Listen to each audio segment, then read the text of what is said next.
Billionaire shouts, "Who made this?" Everyone in the restaurant slowly turns to the black waitress. The restaurant lights glowed golden, soft jazz drifting through the air as the evening crowd dined in quiet luxury. Crystal glasses clinked, waiters glided between tables like dancers, and the chef barked quiet, controlled commands from the kitchen. Everything was smooth, perfect until it wasn't. A thunderous voice shattered the calm. "Who made this?" Everyone snapped toward table 7, the VIP table. Victor, Lennox, billionaire investor, hotel king, a man who didn't tolerate imperfection from anyone. Now, he stood from his chair so violently the entire table rattled. The restaurant froze mid-breath, forks hovered, whispers died. Even the live band stumbled over a note and went silent. Victor slammed his hand on the table, eyes burning down at a simple plate of food, pansy, a chicken with white wine butter sauce.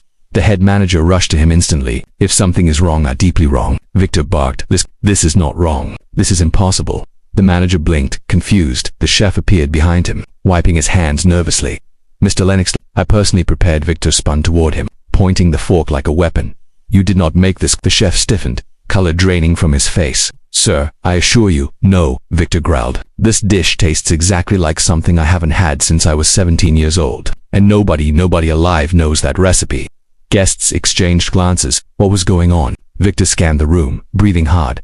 "Who brought me this plate?" A timid voice rose from near the wall. "I did, sir." All heads turned. It was Olia, a 23-year-old waitress with tired eyes, a messy bun, and a uniform that didn't quite fit. She held a tray pressed to her chest like a shield. She'd only worked at the restaurant for 6 weeks, mostly invisible, mostly ignored. Now she was center stage. Victor's voice softened but stayed sharp. "Did you give the chef this recipe?" "No, sir." She swallowed. "The chef didn't make it." You could hear a pin drop. The manager's jaw fell open. The chef stiffened. Guests leaned forward. Victor stared at her. "What are you saying?" Olia's voice shook. "I made it." Absolute silence. "You what?" The chef hissed. "You entered my kitchen." Olia flinched. "Only for a moment, sir. The order for table 7 was running late. The sauce had burned. You were yelling at suppliers in the hallway. I just wanted to help." "You're a waitress," he snapped. "Not a chef." Victor's voice cut sharply across his let her talk. Olia lifted her chin an inch higher, though her hands trembled. "I didn't mean any disrespect," she said softly. "My grandmother taught me to cook. This dish, it was her favorite. She used to make it when I was little. I thought I could fix the order before it reached the table." Victor stared at her, really looked at her as if trying to read her soul. Then he whispered, "What was your grandmother's name?" Olia blinked. Marjorie Ellis." Victor stumbled back a step. The manager rushed to steady him. "Sir." But Victor brushed him off, eyes locked on Olia in disbelief. "Marjorie Ellis," he repeated. "Did she ever work at the Lennox estate?" "For my family. 25 years ago." Olia's lips parted. "Yes, she raised me in that house. She used to cook for your mother before she passed." Gasps rippled across the room. Victor's eyes glistened, a shock on a man known for emotional armor. "My mother's favorite dish," he whispered, looking down at the plate. "The last meal she ever made for me before she died. Only Marjorie knew how she cooked it. She never shared the recipe with anyone." Olia nodded slowly. "Grandma told me it was the only dish that made your mother smile even on her worst days. She taught it to me when I was 13. Victor sat down heavily, like someone had punched the air from his lungs. Then he took the fork and tasted the dish again. A trembling breath escaped him. This is her recipe. Every exact detail. Even the cinnamon in the butter, she used that to hide bitterness in imported lemons." He looked up at Olia's, voice breaking.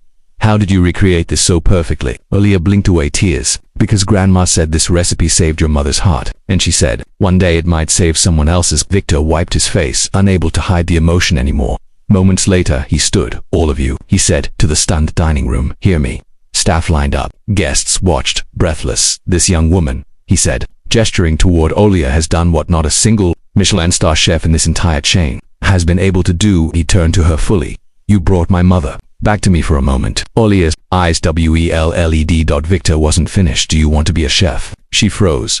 I always dreamed of it," she whispered. "But culinary school costs more than I make in a year. My grandma's medical bills." Victor lifted a hand gently. "Consider them paid." Olia gasped. "Sir, no, I can't let." "I said consider them paid," he repeated, softer. "And as of tonight, if you want it, you'll start as an apprentice chef at my flagship hotel." Her breath caught. "Under one condition," he added. Olia stiffened. "What is it?" "That you never stop cooking from your heart. That's what made this magic." She nodded slowly, tears spilling down her cheeks. "Yes, of course." Victor smiled, a small, real smile. "Then welcome to the Lennox culinary program." Guests erupted into applause. The chef looked furious, but even he knew better than to argue now. The manager dabbed sweat from his forehead. Olia covered her mouth as joy shook every part of her. But the night held one more surprise. As the applause died down, an elderly woman appeared at the restaurant entrance, helped by a nurse. Aaliyah's eyes widened. Grandma, Marjorie Ellis, frail but glowing, stepped forward. I wasn't going to miss this, she whispered as Aaliyah hugged her tightly. Victor walked toward her, his expression softening into something almost childlike. Mrs. Ellis. She touched his cheek gently. You grew up, she whispered, and finally learned how to say thank you. He let out a shaky laugh. Not well enough, he said, but I'm trying. She squeezed his hands. Your mother would be proud. Victor swallowed hard. Only because of what you passed down. He motioned toward Aaliyah, and now, because of her. Marjorie looked at her granddaughter with pride shining in her eyes. Go, she whispered. Show the world what a girl raised in a kitchen of love can do. Aaliyah hugged her again. Victor raised his voice one last time tonight. He said marks the beginning of a new culinary legacy, and history will remember the name. He turned to her chef, Aaliyah Ellis. The restaurant erupted, and Aaliyah, trembling with gratitude, stepped forward, ready to change her life.